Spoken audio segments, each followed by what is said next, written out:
السلام علیکم ورحمۃ اللہ۔ سوال کرتے ہیں، غریب حدیث کیا قابل قبول ہوتی ہے، قابل بیان ہوتی ہے؟ جی، غریب ہونا یہ سند کے روات کی تعداد کو ظاہر کرتا ہے۔ غریب میں سند کی روات کی تعداد کو بیان کیا جاتا ہے۔ تو اگر ایک روایت غریب ہونے کے باوجود صحیح اور قابل قبول ہو سکتی ہے، اور اسی طرح ایک غریب روایت ضعیف بھی ہو سکتی ہے، یعنی غریب سند ضعیف بھی ہو سکتی ہے اور غریب سند صحیح بلکہ اعلیٰ ترین صحیح بھی ہو سکتی ہے۔ مثال کے طور پر صحیح بخاری کی سب سے پہلی حدیث،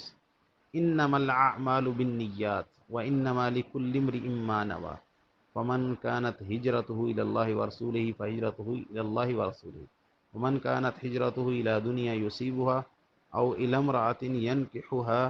فهجرته الى ما هاجر الیہ۔ اب یہ صحیح بخاری کی پہلی حدیث ہے، لیکن سند کے اعتبار سے اس کو غریب کہا جائے گا۔ کیوں؟ کیونکہ اس کے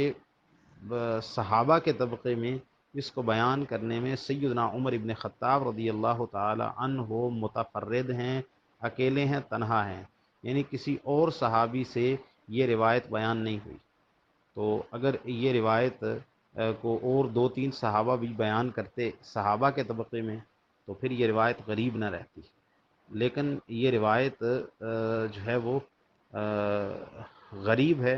کہ اس کی سند کے اندر صحابی کے طبقے کے اندر غرابت ہے، تفرد ہے۔ سیدنا عمر ابن خطاب رضی اللہ تعالی عنہ اس کو بیان کرنے میں متفرد ہیں، کسی اور صحابی سے یہ روایت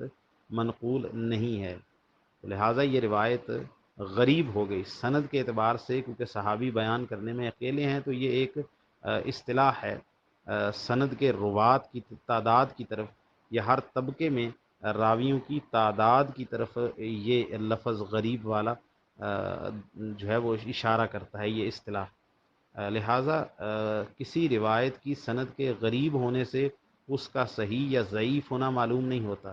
بلکہ غریب روایت صحیح بھی ہو سکتی ہے، بلکہ اعلیٰ ترین صحیح ہو سکتی ہے۔ جیسے انما الاعمال بالنیات صحیح روایت ہے، صحیح ترین روایت ہے، صحیح بخاری میں بھی ہے، دوسری کتب میں بھی ہے، اور اس کے معنی پر اور ان الفاظ پر بھی امت کا اجماع ہے، تو یہ روایت صحیح ہو گئی غریب۔ ہاں، ایسی روایت جو غریب ہو اور غرابت صحابی کے طبقے میں نہ ہو، چونکہ صحابہ کے اوپر تو نہ کوئی جرح ہوتی ہے، نہ ان کے عدالت کے اوپر کسی قسم کا شک ہوتا ہے، نہ ان کے ضبط پر، تو صحابی کے طبقے کے علاوہ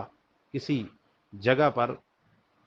غرابت آ جائے، کوئی راوی اپنے طبقے میں بیان کرنے میں اکیلا ہو، یعنی تبع تابعی ہے، جو تابعی سے بیان کر رہا ہے اور وہ اس روایت کو بیان کرنے میں متفرد ہے، اور وہ راوی مدلس ہے، ان سے بیان کر رہا ہے اور سماع کی صراحت نہیں ہے، لہٰذا وہ روایت غریب ہوگی، اور کیونکہ اس کو بیان کرنے والا تبع تابعی متفرد ہے اور ساتھ وہ تدلیس بھی کر رہا ہے اور کہیں کسی جگہ صراحت بھی نہیں ہے سماع کی۔ اسی طرح ایک راوی صحابہ کے طبقے کے علاوہ اس روایت کو بیان کرنے میں متفرد ہے، اور وہ راوی صحیح الحفظ ہے، ضعیف ہے، متہم بالکذب ہے، تو وہ روایت ضعیف ہو جائے گی۔ اگر وہ اکیلا بیان کرنے اپنے طبقے میں بیان کرنے اس کو روایت کو بیان کرنے والا راوی متفرد ہے اور وہ کذاب ہے، تو وہ روایت موضوع بھی ہو جائے گی، یعنی وہ غریب بھی ہے اور موضوع بھی ہے۔ ہاں، اسی طرح ایک روایت جو ہے وہ اس کو بیان کرنے والے سارے راوی ثقہ ہیں، صحابہ کے علاوہ کی بات ہو رہی ہے، سارے راوی ثقہ ہیں، صحابہ کے بعد والے بھی سارے راوی ثقہ ہیں، لیکن ایک طبقے میں تابعی کے طبقے میں یا تبع تابعی کے طبقے میں یا آگے کوئی محدث اس کو بیان کرنے میں اپنے استاد سے اس روایت کو بیان کرنے میں متفرد ہے، اور ہے بھی ثقہ، تدلیس بھی نہیں ہے، انقطاع بھی نہیں ہے، اور کوئی علت قادحہ بھی اس سند کے اندر موجود نہیں ہے، لیکن اسی روایت کو جب اسی طبقے کا کوئی دوسرا شخص جو ہے وہ بیان کرتا ہے، تو وہ دوسرے الفاظ بیان کرتا ہے، اس کے الٹ الفاظ بیان کرتا ہے، تو اس کی روایت شاذ ہو جائے گی، کیونکہ یہ اس کو بیان کرنے میں اپنے طبقے کے اندر ان الفاظ کو بیان کرنے میں متفرد ہے، اور یہ زیادہ ثقہ راویوں کی مخالفت کر رہا ہے یا اپنے سے اوثق کی مخالفت کر رہا ہے، اگرچہ اس کو براہ راست غریب کی مثال میں داخل نہیں کیا جا سکتا۔ بہرحال تو آخر میں خلاصہ یہ ہوا کہ غریب ہونے سے مراد یہ ہے کہ سند کے روات کے جو سند کے جو طبقات ہیں، یعنی ایک نبی صلی اللہ علیہ وسلم سے حدیث بیان کی صحابی نے تو یہ صحابہ کا طبقہ ہو گیا، اس کے بعد تابعین نے بیان کی صحابی سے تو یہ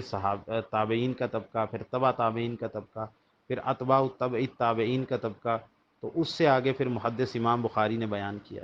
تو اب یہ ساری روایت کے جو طبقات ہیں، ان کے کسی ایک طبقے کے اندر، تابعی کے طبقے میں، تبع تابعی کے طبقے میں، یا اس سے نیچے طبقے میں، یا صحابی کے طبقے میں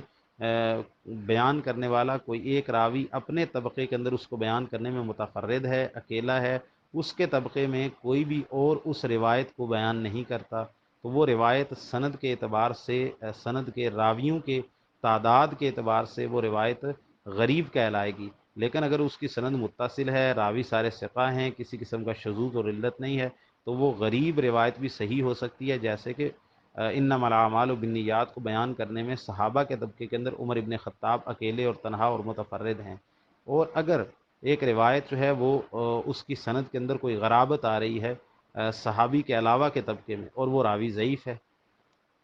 یا راوی صحیح الحفظ ہے، یا راوی کذاب ہے، یا متہم بالکذب ہے، یا روایت کے اندر تدلیس ہے، یا کچھ شذوذ ہے، تو وہ غریب روایت ضعیف بھی ہو سکتی ہے۔ تو روایت غریب ہونے سے مراد روایت کا ضعیف ہونا یا صحیح ہونا معلوم نہیں ہوتا، بلکہ غریب کہنے سے صرف کسی طبقے کے اندر راویوں کی، بیان کرنے والے راویوں کی تعداد معلوم ہوتی ہے۔ ہاں جی، اس سے صحت و ضعف کا فرق نہیں پڑتا، صحت و ضعف ساری سند کو دیکھ کر اس سے معلوم کیا جائے گا۔ تو غریب روایت صحیح بھی ہو سکتی ہے، غریب روایت ناقابل قبول بھی ہو سکتی ہے۔ تو ایسی روایت جو غریب ہونے کے ساتھ ساتھ صحیح ہو، اس کی سند بالکل سلامت ہو، جیسے انما الاعمال بالنیات ہے تو وہ قابل بیان ہے۔ لیکن اگر ایک ایسی روایت ہو جو غریب بھی ہو اور اس میں ضعف بھی ہو، لہٰذا وہ روایت ناقابل بیان بھی ہو سکتی ہے۔ السلام علیکم ورحمۃ اللہ۔